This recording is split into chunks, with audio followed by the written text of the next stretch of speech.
ভাবুন তো, একসময় প্রযুক্তিকে বলা হতো মানুষের জীবনকে আরও সহজ, দ্রুত এবং স্মার্ট করে তোলার সবচেয়ে বড় হাতিয়ার।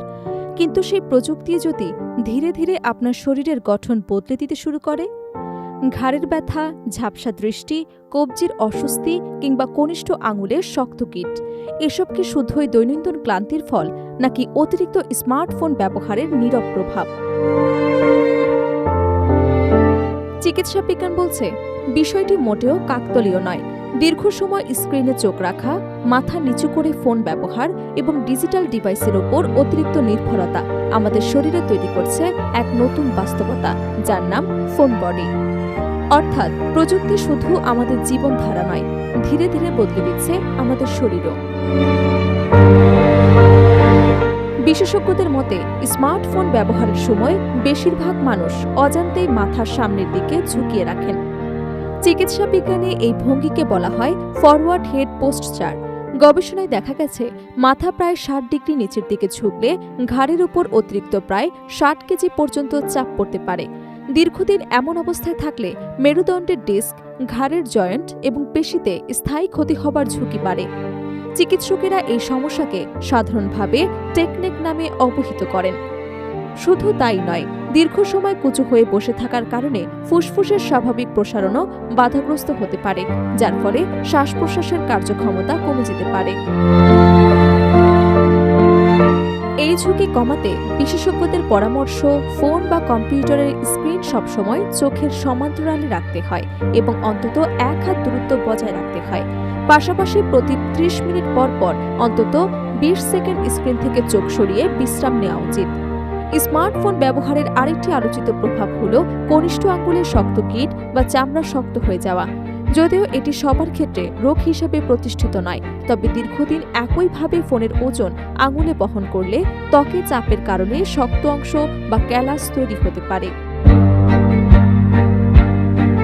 অন্যদিকে ত্বক বিশেষজ্ঞরা সতর্ক করছেন স্মার্ট ওয়াচ ব্যবহারের ক্ষেত্রেও। সারাদিন কবজিতে ঘড়ি পরে থাকলে সেখানে ঘাম ও আর্দ্রতা জমে ছত্রাক, ইস্ট সংক্রমণ বা ত্বকের প্রদাহের ঝুঁকি বাড়তে পারে।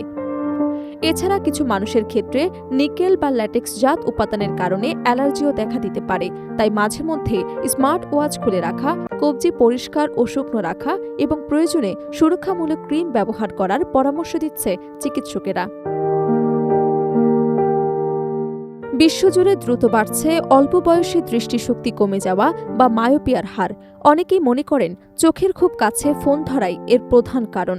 তবে গবেষকদের মতে সমস্যার মূল কারণ কেবল স্ক্রিনের দূরত্ব নয়, বরং প্রযুক্তি নির্ভর জীবনযাত্রার কারণে মানুষের বাইরে কাটানোর সময় কমে যাওয়া। প্রাকৃতিক সূর্যালোক চোখের রেটিনায় ডোপামিন নিরসনে সহায়তা করে, যা চোখের স্বাভাবিক বিকাশে গুরুত্বপূর্ণ ভূমিকা রাখে।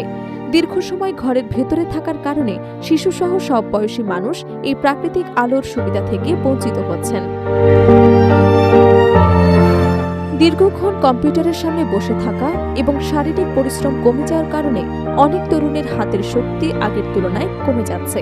নিয়মিত ব্যায়াম, ওজন তোলা কিংবা হাতের ব্যায়াম এই সক্ষমতা ধরে রাখতে সহায়তা করতে পারে।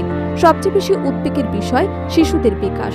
সারাক্ষণ স্ক্রিনে সোয়াইপ বা ট্যাপ করার অভ্যাস বাস্তব জীবনের সূক্ষ্ম হাতের কাজ, যেমন হাতের লেখা, ছবি আঁকা, কাগজ কাটা কিংবা বিভিন্ন সৃজনশীল কাজে দক্ষতা কমিয়ে দিতে পারে।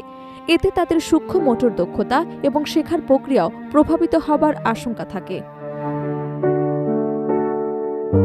গবেষকদের মতে প্রযুক্তিকে সম্পূর্ণভাবে বর্জন করার প্রয়োজন নেই, বরং প্রযুক্তির সঙ্গে স্বাস্থ্যকর ভারসাম্য তৈরি করাই সবচেয়ে গুরুত্বপূর্ণ। প্রযুক্তি আমাদের জীবনের অবিচ্ছেদ্য অংশ হয়ে উঠেছে, তবে এই প্রযুক্তি যেন আমাদের শরীরকে নিয়ন্ত্রণ না করে, বরং আমরা যেন সচেতনভাবে প্রযুক্তিকে ব্যবহার করি। এটাই বিশেষজ্ঞদের মূল বার্তা। আজকের সামান্য সচেতনতাই ভবিষ্যতে ফোন বডি নামের এই নীরব স্বাস্থ্য ঝুঁকি থেকে আমাদের অনেকটাই সুরক্ষিত রাখতে পারে।